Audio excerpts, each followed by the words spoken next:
10 फरवरी के द हिंदू को करेंगे हम लोग। स्टेट पीसीएस यूपीएससी जैसे एग्ज़ाम का प्रिपरेशन कर रहे हैं, चैनल को सब्सक्राइब कर लीजिए। बहुत शॉर्ट समय में ज़्यादा से ज़्यादा इन्फॉर्मेशन आपको देना और चीज़ों को समझाना, ये हमारा उद्देश्य होता है, जो आपके प्रिपरेशन के लिए बहुत यूज़फुल होने वाला है। द हिंदू में जो फर्स्ट न्यूज़ आपको देखने को मिल रहा है, फ्रंट न्यूज, बीरेन सिंह से जुड़ा हुआ है। इन्होंने मणिपुर के सीएम पोस्ट को क्विट किया है। इसके पहले इनकी मीटिंग अमित शाह के साथ होती है और इसके बाद ये अपना रेजिग्नेशन देते हैं। हमारे लिए समझने वाली चीज़ है, दो चीज़ जो मैं आपको एक्सप्लेन कर दूं। पहला तो ये कि मुख्यमंत्री अपना रेजिग्नेशन देते किसे हैं, तो ये ध्यान रखिएगा, मुख्यमंत्री अपना रेजिग्नेशन गवर्नर को देते हैं। दूसरा, जैसे इस केस में है कि एन वीरेन सिंह ने अपना रेजिग्नेशन दे दिया है। अब इसमें एक पहलू है जो हमें समझना होता है। अभी से लेके जब तक कि कोई नया सीएम नहीं मिल जाता है, तब तक स्टेट को कैसे एडमिन किया जाए, तो इसके लिए होता है आपको कि अभी से लेकर के तब तक के लिए ये जो सीएम है अभी, यही कार्यवाहक सीएम के रूप में काम करेंगे, वर्किंग सीएम के रूप में काम करेंगे और आपको यही सारे डिसीजंस को लेंगे। इसके अलावा में जो सचिव होते हैं, राज्य सचिव, वो इस पे फोकस करेंगे। केंद्र सरकार की जो फोर्सेस रहती है उसको भी अलर्ट पे रखा जाता है। राज्य सरकार के जो बल है उनको भी अलर्ट पे रखा जाता है कि अगर ऐसी कुछ चीज़ें, ऐसी कुछ घटना घटित होती है तो उसमें ये लोग इमीडिएट एक्शन ले सके। मणिपुर की लोकेशन को आप देखेंगे तो आसपास में सेंसिटिव क्षेत्र से जुड़ा हुआ है ये। इनके जो इंटरनल इशूज भी है, दो कम्युनिटी के बीच बार बार झड़प होना, जिसके वजह से एन वीरेन सिंह ने इस्तीफा दिया। अब एक अगला पहलू यह है कि डिक्लेयर किया गया था इसके विधानसभा के मीटिंग को, तो क्या वो मीटिंग होगी? अब उस मीटिंग का कोई औचित्य रह नहीं जाता है, क्योंकि ये जो बैठक बुलाई गई थी उसका एक बड़ा उद्देश्य था इस सरकार के खिलाफ नो कॉन्फिडेंस मोशन लाना, अविश्वास प्रस्ताव लाना और सीएम को चेयर से हटाना। तो अल्टीमेटली हो ही गया, तो नहीं लगता है कि ऐसा कुछ अब उसका औचित्य रह गया है।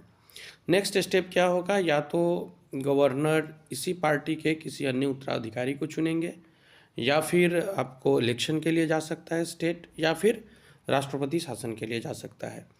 ये मैं आपको मणिपुर के पार्टिकुलर स्थिति के बारे में नहीं बताया, मैं ये आपको इंडियन पॉलिटी के दृष्टि से बताया हूँ कि ये चीज़ें हो सकती है। तो ये एक न्यूज़ था जिससे हम लोगों के सिलेबस की जितनी बातें थी वो हम लोगों ने चर्चा की। नेक्स्ट एक न्यूज़ है, इसको देख लेते हैं हम लोग। ये है global confidence in India aerospace capabilities growing, says Rajnath Singh. हाँ, वैश्विक जो विश्वास है भारत के एरोस्पेस की तरफ, ये बढ़ा है। और ये चर्चा में क्यों है?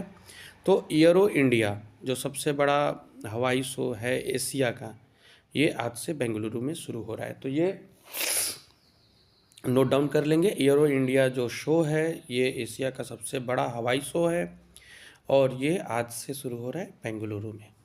तो ये एक कंटेंट है। आपको साइड में राजनाथ सिंह का स्टेटमेंट दिख रहा है जिसमें बता रहे हैं कि भारत के ऊपर किस तरह से कॉन्फिडेंस वैश्विक स्तर से बढ़ा है।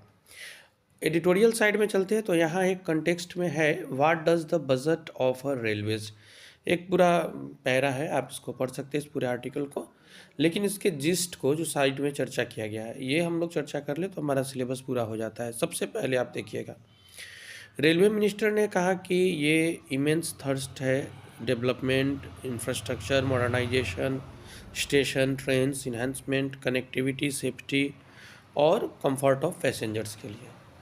अब इसमें जो इस बजट की जो आलोचनात्मक पहलू रही वो ये रही कि अभी तक किसी भी प्रकार का ये मेंशन नहीं किया गया है कि कवच कवरेज को बढ़ाया जा रहा है।